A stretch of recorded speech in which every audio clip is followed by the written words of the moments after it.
Welcome back to New to Medical Device Sales. I am your host, Jacob McLaughlin, and we are coming to you guys this evening. I am nice and tired. It's just been a long day, a long week, but nothing but the best. This actually was the week that I celebrated my 1 year. I gave you guys that 1 year reflection. I got to celebrate my 1 year in medical device sales as a full line rep. It's been fun. It's been exciting. And I did a little reflection on my LinkedIn that's got a lot of great feedback. So I appreciate everybody who just follows me on there and also just tunes in and hopefully it was helpful. I had a lot of great people reach back out. So if you guys are looking, I try to put on some inspiration stuff on LinkedIn and also just like this podcast, what I learned. So go check that out. I just gave 7 tips that I learned during medical device sales in my first year and what's hold true, which again, we talk about here on the podcast. But if you guys are watching on YouTube, press that like and subscribe button. If you guys are listening to the podcast, a 5-star review helps us get out into the world to let more people know about this awesome industry. If you guys haven't, please feel free to reach out to me on LinkedIn at Jacob McLaughlin or New to Medical Device Sales on TikTok and Instagram. And then again, just a couple things, go over real quick. These t-shirts I broke in. If you're watching on the YouTube, if you guys can, I'm just showing the t-shirt. It says New to Medical Device Sales. Sending this out to people who break in, reach back out to me, who've, got the book, who's gone through the podcast, who've learned from me. I just want to give you guys a little present. I'm actually going to have to get more made because I've had so many people breaking in and ask for it, which is awesome. So I will get those made and get those shipped out to people. And then lastly, if you guys are interested, I have that book that goes in how I got 4 job offers, New to Medical Device Sales. Link is in the subscription or description, sorry, not subscription. And then actually I just finished my second book, which is going to be called First Year In. It's going to be going everything I've learned in my first year, tips I wish I would have known, just everything that I could give to you guys, what I've learned. So if you guys do break in or you guys are wondering what the industry is like, you guys can pick that up. I'm hoping to have that edited and done here in the next couple of months. I just got it, the rough draft all written up. So we'll be working on that. But today, after I was doing my 1 year reflection, I've been so blessed to just be where I'm at, have the success I've had, but also have such a great community with you guys, people reaching out to me, talking with me, wanting to know what I did. And it's great. I feel very fortunate. And I actually just wanted to make a post today, make kind of a podcast today to just help you guys. And all this is again, it's always to try to be beneficial and helpful for you guys. But I want to just tell you guys, how can I tell if someone's going to break in? And I've said this on the podcast, usually within the first minute, I can tell if someone will probably break in with medical device sales or not. And I just want to kind of go over, the things I see that will have a candidate who normally is the one reaching back out to me saying they broke into med device sales and the ones who don't. So again, this is always just going to be educational. This is what I've seen. Again, I literally have over 100 screenshots that I've taken where people have said, I got the job because I've bought your book, I've listened to your podcast, watched your YouTube videos, which is, again, amazing. But a lot of those people I've talked to on the phone, like you guys know, when you guys reach out to me, I give you a call pretty soon. So I just want to give what I've learned from the people. Again, it's stuff that I did, but I'm now seeing it when I talk to them, and now they're constantly breaking in. So it's a lot of fun for me, but these are the things I just want to say that will help you stand out, stick out. And again, just to make sure you all know, it's no different than anything I've said on the podcast a million times about networking, being prepared, everything that we've talked about. But this is what I'm seeing the people stand out when they talk to me, how they come to me. And then I know it's probably going to just carry on in the process. So again, this is within the first week. Or sorry, not first week, the first minute of our conversation. Sorry, I'm so tired. As you guys can see, I can't even make things right. But in the first minute, I can usually tell within a conversation if this person will have a chance to break in or if not. So number one, they're excited, they're energetic. So I've had actual tough talks with people where they'll call me and they're monotone and they sound like me right now where I'm super tired. And I've told them, I'm like, if I was in an interview, I wouldn't move you along. I wouldn't hire you. And those people have never reached back out telling me they have a job. Because you guys got to think, you're going to be going up against a lot. You have to be able to just be likable. Literally, that's all it is, right? Everybody calls me, what's the first interview like? The first interview is just to see if they like you. They're going to get on a call with you because of COVID. I know I just actually talked with somebody who the manager is now starting to fly out again, which is cool. I didn't experience that. But they're going to just come and see if they like you. That's literally it. So if you're not energetic, if you're not excited, if you're not ready for this opportunity, they're going to pass on you. So when you guys are reaching out to everyone, like I can't put that enough, to everybody you reach out to, it has to be excited, energetic, you're ready to go. That was one thing that helped me stand out. As you guys know, like I talk about, I'm passionate, I'm happy, I'm excited. Like everybody who talked to me, they would remember me because I was that person. I really had it, like I was ready to go, didn't care what to do, what anybody said, I was going to go get this, right? That's the people I've seen that are calling me back and getting these job offers. It's the ones saying, hey, I was excited. They called me and they're excited, they're energetic, they're just so pumped because maybe they haven't broke in, but they're close, or they're thinking about it. And like the amount of times this has been said to me, so again, I just feel fortunate, I'm blessed. Thank you to everyone who said this to me. But they're like, watching your videos has gotten me motivated to break in, and now I'm have more fire in me than ever, right? Like that is when I hear that, again, not even the words, it's how they sound in the talk. And if they're energetic, they're ready to go, like, yeah, that's gonna most likely do it because, and let me tell you why, because if you're excited and energetic, when there's the roller coaster ride, you're gonna actually probably push through where most people will quit. So number one, just be energetic, be excited. So if that is not you normally, what I am telling you guys to do is you have to work on this. You have to get yourself in a state where you are happy, you're excited, whatever it is. Maybe it's meditation, maybe it's like a song, I don't know. But you guys got to be, even if you're more introverted, you got to come out of that, because if you're wanting to be in a job that is talking to people all day and having influence on others, you can't be just like a monotone person that's not fun to talk to, who's a drag. Because if you are, you're not going to get hired. I'm just like, that's what today is all about. If you don't do these things, I'm betting that you're probably not going to get an interview. And if you do, you're probably not going to get moved on because there's a reason for it. So number one, being excited, being energetic. Number two, ready to conquer the world. Like I put this down because it's like the driven, the passion. Like I say, I got told a million times to go to get B2B sales experience. And every single time I was like, thanks, but no thanks, right? Like I didn't give a flying whatever what anybody said to me. I was so determined. I didn't care what anyone said. I didn't care if it took me a year, 2, 3, 4 years. I put my mind into breaking into medical device sales, and I was going to do it. And I was lucky enough to come in as a full line sales rep because I was confident. I was ready to conquer the world. So again, that comes down to just confidence. I just did a little post on my Instagram the other day on my fitness one where it's like, confidence comes from keeping promises to yourself. So if you're not confident, it's because you break promises. For example, I'm going to wake up at 5 a.m. You don't. I'm going to do this. You don't. I'm going to eat right. You eat pizza. Like it's self-confidence is literally just doing what you told yourself you're going to do. And then you have these little wins that build. And that's why you're confident. And I tell people, I'm a very confident person, very confident human being. Again, we all get kicked down, but like I literally, like when I'm not feeling my best or I'm like the least confidence, it's because of that. It's because I'm not waking up when I know I should be. I'm not hitting my workout at 5 a.m. I'm waiting till later in the day, right? Like it's keeping these little promises to yourself. So the reason I'm saying that for some tough love, if you're not confident, it's because you lie to yourself. You don't do what you should. You don't do what you tell yourself you're going to do. And you're just lying to yourself and you're letting yourself down. So if you are not confident, work on that. If you say you're going to get up at 7 a.m., you better wake up at 7 a.m.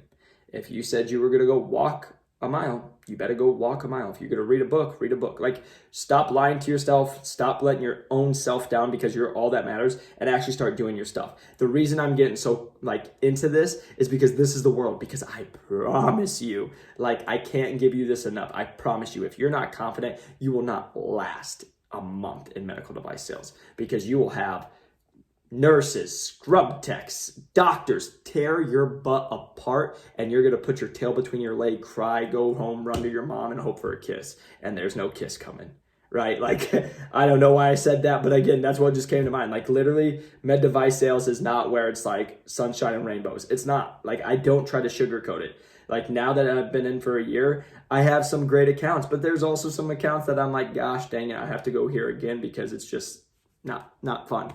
right? And you try to make it the best experience, and it's my job to turn that experience around. But if you're not confident, you will get eaten alive in this industry, and you won't last, and you'll just quit. You'll be like, because you won't even get, if you're not confident and you're not doing this stuff, even if you made the associate sales rep, you won't ever get a territory manager because they're like, we don't believe in you. So again, it's just literally just confidence. Again, this is me just being as real as I can be, because this is the other thing I always tell people. I don't want people to lie to themselves, and like, that's who I am. I'm as it goes. So if it hurts your feelings, you don't like it, that sucks, probably not for you, right? Like, that's just who it is. And again, I say this very confidently, I am not for everyone. I am a person who, when I put my mind to something, I'm going to do it. I don't care what anybody says. People can tell me I suck. People can tell me I'm not going to achieve it. And I'm just going to say, use that hate to motivate, right? Like, I'm going to use it to get whatever I want done. And if you're not that person, that's okay. But like, I just let me just make this as clear as I can. What I'm saying is getting people hired. Like I said, I literally have hundreds of DMs from people taking the advice I have, and now they're hired. I got with one of the top companies in the world. I got hired. I'm crushing my numbers. Like, again, not a brag, just it is what it is. So if you don't like what I'm saying, it hurts your feelings, whatever, that's cool. Maybe you'll go break into med device. Maybe you'll do okay. You probably won't, because I haven't met anyone yet who hasn't done great, who doesn't have like a killer instinct.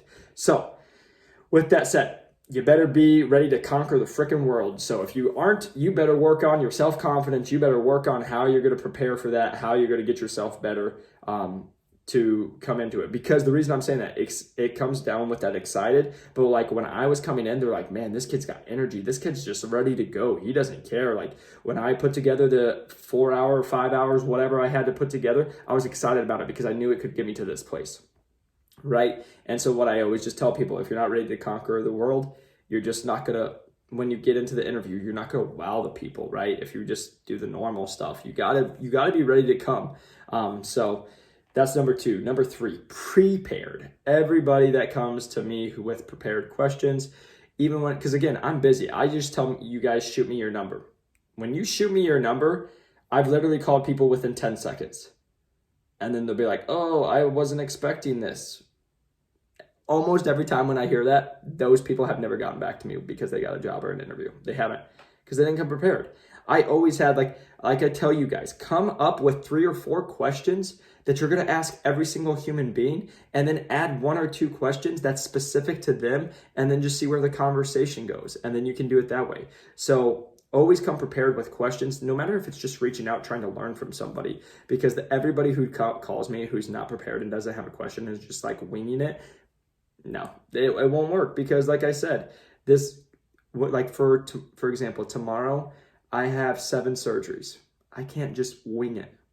If I wing it, a surgery is going to go wrong. I'm not going to have equipment that I'm going to need, and it's going to be a bad day, right? Not just for me, for doctors and the patient. So you can't just wing it. You have to always be prepared. And again, if we're talking about your interview process, which there's hundreds of people applying for, the people who are going to stand out are the people who come prepared, couldn't do it. And literally, I should just say this. I just closed a huge deal yesterday. There are going to be 3 separate purchases. So because of those 3 large purchases, I'm going to hit my quota in Q2 for my capital. So again, I'm supposed to hit it in Q4. Like, I have 4 quarters to hit it. I'm finishing up Q2 right now. Possibly early Q3, I will hit my whole quota. And again, it's not a small quota. So I'm hitting a big quota by Q2 or Q3, and then I will have my disposable go. Literally, just because I came prepared. I came down, I had every single quote that I had sent. I had every single email that had been about this conversation. I had every letter that we had, the company that had sent them, and being prepared. And I came with every single resource that we would have to do to change stuff up, plus plans to implement these. Because of that, their comment was, you just came so prepared. It's impressive. And after that conversation, they said they were moving forward with all 3 purchases. So again, I don't just say this because it sounds good.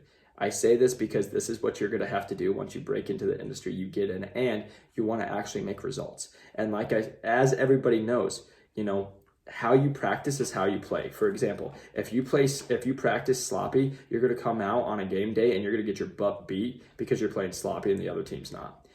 Exact same thing here. If you guys are interviewing, if you're trying to break in and you're being sloppy and you just don't care and your stuff, that's what managers see, is that's how you're going to be once you're in the field. They're not going to take the chance on you. They're not going to pay you a lot of money and give you a lot of responsibility if you can't even do the simple thing of coming prepared with 4 questions. If you can't do the simple thing of, following up with people, if you can't do the simple thing of, reaching out to reps and just learning, like, it still blows my mind to the amount of people that call me every single day and they're applying for a position and they're about to go into an interview. And I ask, have you called the reps that are in that division? And they're like, nope, never thought about that. Like, it's still like, I look around, like, it blows my mind. How are you going to go into a job and like you literally have the people who are doing the job that are going to give you the answers? They're going to tell you how much money you're going to make. They're going to tell you what your lifestyle is going to be. And you didn't think about, maybe I should reach out to that person and see what my life's like. Like, that's always made sense to me, and I've done it since day one. Maybe that's more common sense, but what I've learned is common sense is not common. If you have it, holy crap, you're one of the few. So again, this is me joking around, being a little harsh on people, but it's like simple things like that. If you're going to go for a job interview, reach out to somebody who works the job, because they're going to tell you what it is. And if you can't figure that out, sorry, you're probably not that resourceful. It's going to be a tough industry for you to be in, because if you can't figure out that, and you don't do that on your own, I don't know. I don't know what to tell you when you actually get in and you actually have real problems. So that's a little tangent right there. Last one, because I'm just getting into the mood where I'm tired and I should probably go to bed and take a nap or whatever. But follow up. It's simple.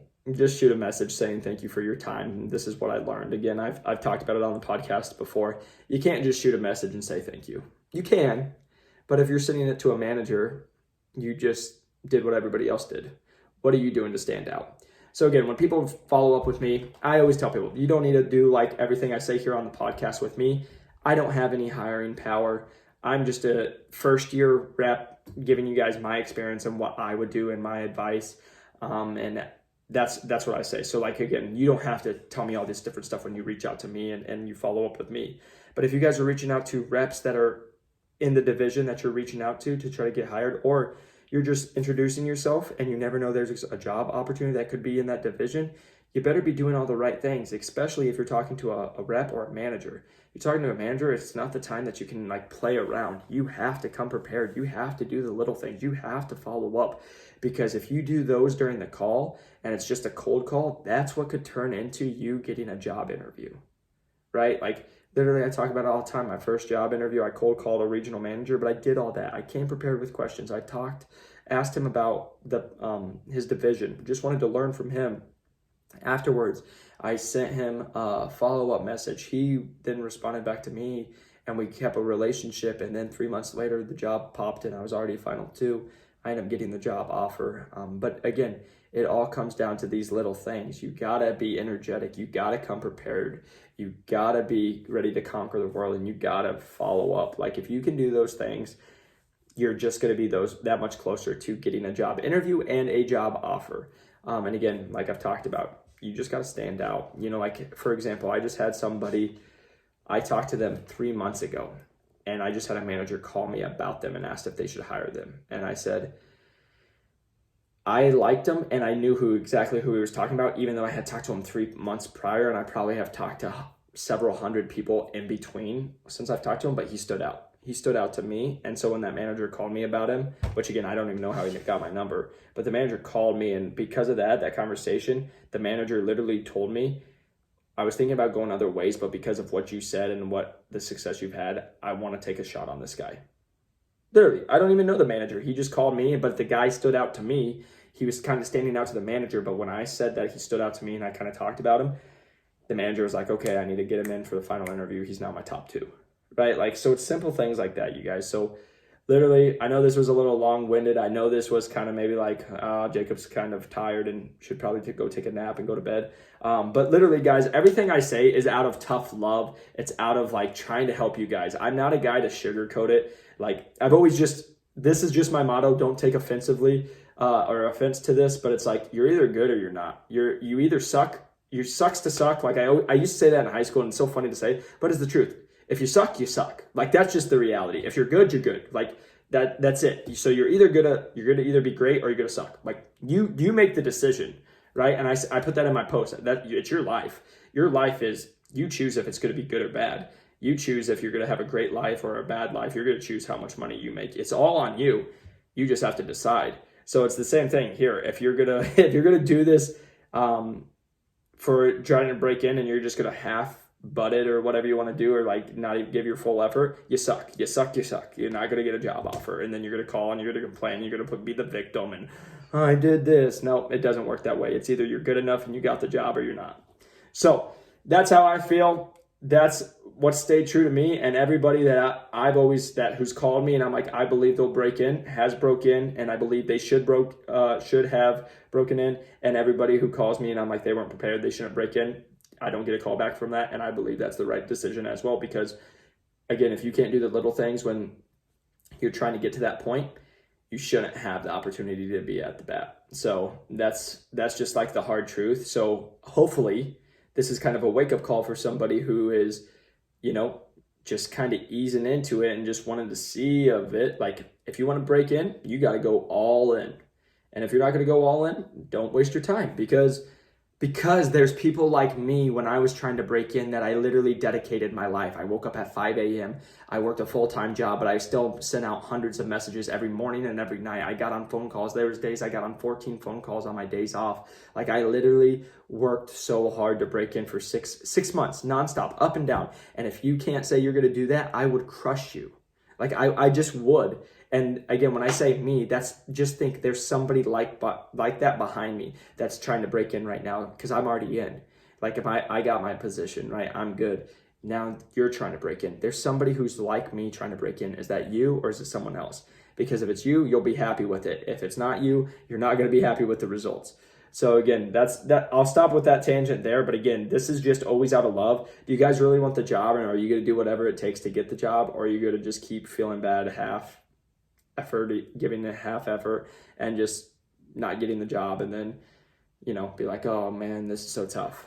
So again, it is a tough industry to break into, but if you just work hard and do the things we talk about here on the podcast, and if you guys are listening on YouTube, again, I have a playlist with over, I think we're on episode 65 right now, so 65 plus videos, plus I just had a YouTube day in the life of a rep, so you guys can check that out as well. But again, I appreciate you guys who listen to me, who support me, because this is just the reality. If you guys are listening to me and still supporting me, it means that you guys are serious and that you're probably going to break in. And that's just the reality, because the way I talk and how truthful I am, the people who aren't going to break in and aren't serious candidates, they don't like it, because it kind of rubs them the wrong way. It hurts their feelings, because I'm just telling them the truth that basically you're not good enough if you're not going to put in all this effort. So again, the fact that you guys still listen and that you're doing this, I appreciate it, because it means that you guys are serious, and there's a good chance that you guys will break in, and I'm excited for that. So again, if you guys are trying to break in and you want to reach out to me, please feel free. I get on phone calls all the time with people. I'm just here to help others. So again, LinkedIn, Jacob McLaughlin, YouTube, you guys can message me. I always comment on the messages, but also TikTok and Instagram, New to Medical Device Sales is my handles there. Again, if you guys haven't, press that like and subscribe button. If you guys are listening on the podcast, a 5-star review helps us get this out to more people, because if they want to break in, we'll get the hard truth and we'll get them to break in. And then lastly, again, have a second book coming out that will be my first year in, to teach everybody who is trying to break in. You can get it before you break in, but it's more designed for people who are trying to break in. They're going through the interview process, then they can get it, or they get the job offer, then they can get it. So it kind of prepares them for what to expect once you guys break in and what's your first year, what I've done to have success and all that good stuff as well. But I also have that first book. If you guys are trying to break into medical device sales, new to medical device sales, the link is in the description, and you guys can find that, where again I go over how I got 4 job offers with no previous sales experience.